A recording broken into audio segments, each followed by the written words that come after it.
Good evening, my friends. Today I'm just sharing in this video because I went and saw The Chosen season 3, episodes 1 and 2 in the theater.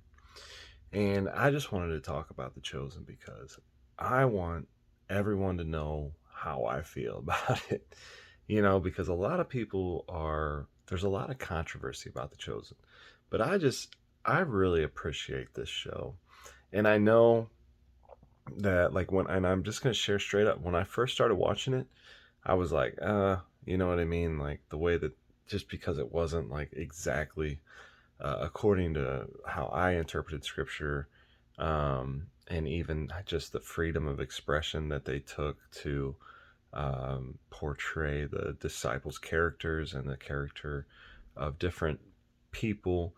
And the more I've thought about it, though, and the more I watch the show and just seeing how Jesus is portrayed, and the moments where like he calls people and they're healed or they're forgiven, or anything happens with Jesus, like it's touched me. I've probably cried in almost every episode at some point. It brings me to tears. I think it's a very powerful show, and I think it correctly portrays the character of Jesus.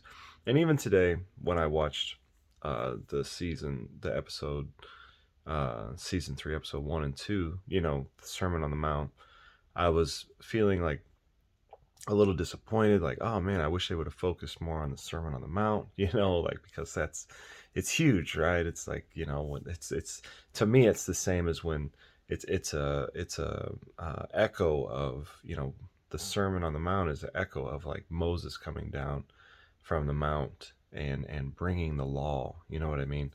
It's kind of like the same thing. Jesus does that again to usher in the new covenant commandments, which are really no different than the old, just elaborating upon them and making them, um, better. So deeper, more spiritual.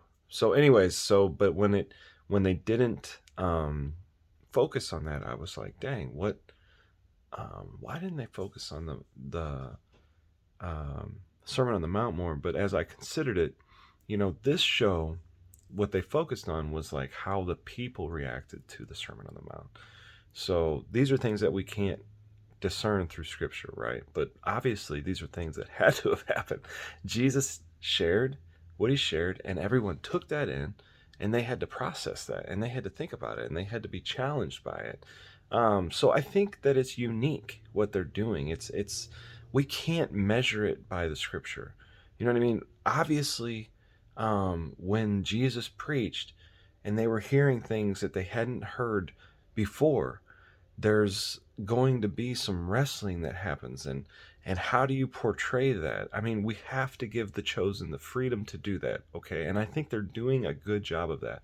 They're doing a good job of portraying how the people are receiving and wrestling with and grappling with the Messiah being there with them, and trying to put their faith in him and trust him and believe that he is who he is. I mean, we have to understand that they had to wrestle through doubt as well, like we all do, okay?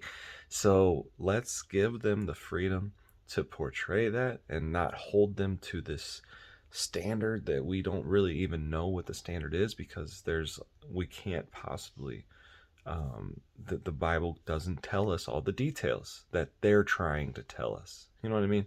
So I like The Chosen. I'm all about it. And I think they do a good job of trying to portray what's going on in the background, even though it's just their freedom and artistic expression of what they believe is close. They don't probably think this is exactly what happened. They're just trying to portray the character of Jesus and show how he interacted with people. And I think they're doing a good job of that. So that's my take on The Chosen. Take it with a grain of salt. God bless.